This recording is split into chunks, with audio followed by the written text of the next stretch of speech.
and the All Indiana Podcast Network. This is the News 8 Daily 8 Podcast, a Wish TV News 8 update. Hello, I'm Jeremy Jenkins, and this is your News 8 Daily 8 Podcast for Wednesday, March 12th. We begin with news on Capitol Hill, where the Senate now holds the fate of a bill to prevent a partial government shutdown. The House passed a temporary funding bill yesterday, mostly along party lines. It keeps federal agencies running through mid-September, but nearly all Democrats opposed it, saying it gives the Trump administration more control over future spending cuts. Republicans have a majority in the Senate, but they will need support from at least 8 Democrats to break an expected filibuster. Retaliatory measures are coming down as President Trump's new tariffs on steel and aluminum are set to kick in today. Economists say these new 25% tariffs could drive up the prices of cars, appliances, infrastructure, and even medical devices. Experts predict companies to pass on some or all of those added costs to consumers. President Trump argues that the tariffs will bring back more factory jobs. The U.S. Department of Education is laying off more than 1,300 employees, raising concerns about its ability to keep running.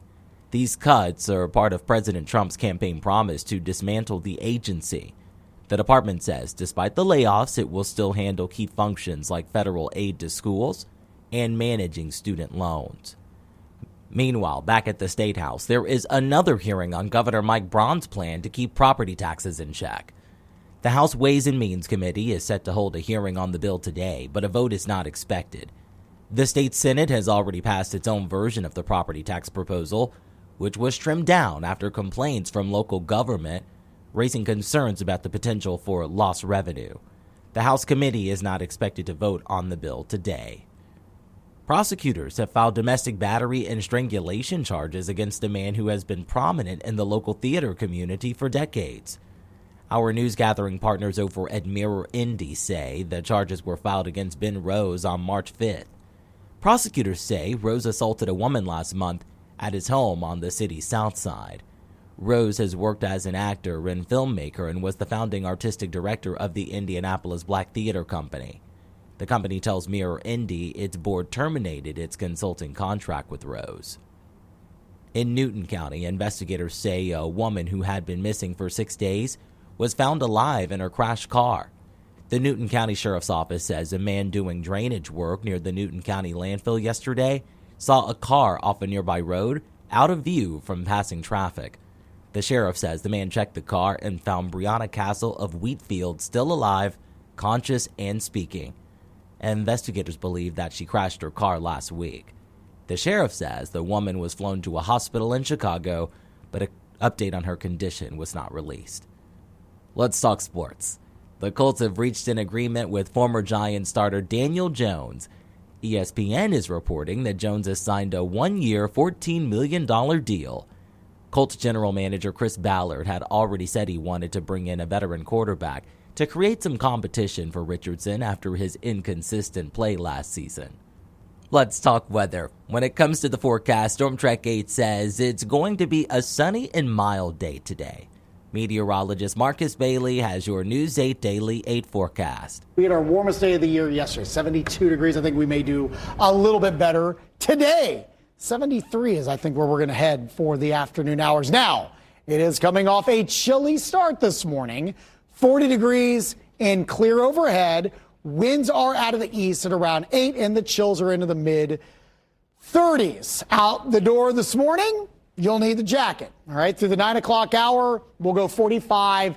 It will be mainly clear overhead, but we have a boundary that's kind of dividing the state in half, essentially. To the north, we're getting that colder Canadian air. To the south, you're getting more of a mild push of air. Eventually, the boundary will lift north, and so the entire state will get that bubble of warmer air kind of sliding through. But we got to wait a few hours to get there. 40 now in Indy, but 39 down in Bloomington and 36 in Columbus. The boundary is just south of there. You can see the 40s now in Washington and Madison, and lower 50s down in southern Indiana here for this morning. Temperatures are still going to be pretty awesome, even though we are running a little bit cooler this morning. How about 61 at lunchtime and 73 will be your high later on today, and I believe most of the state will continue to tap into that warmth, even up around Kokomo and Muncie. You should be into the upper 60s later on this afternoon. I have a couple more warm days for you here, at least through the end of the work week. But we have a very potent system this weekend, not only wet and maybe gusty, but the potential there for some severe weather. We'll time that out. And then we do cool things down for the back end of the weekend. You knew it was going to come to an end at some point. We'll break it all down on my Storm Track 8 forecast coming your way in just a few minutes. To get a peek at Marcus Bailey's full forecast, just head over to wishtv.com, or you can download the Wish TV Storm Track 8 app. And don't forget to check out our Storm Track 8 weather blogs.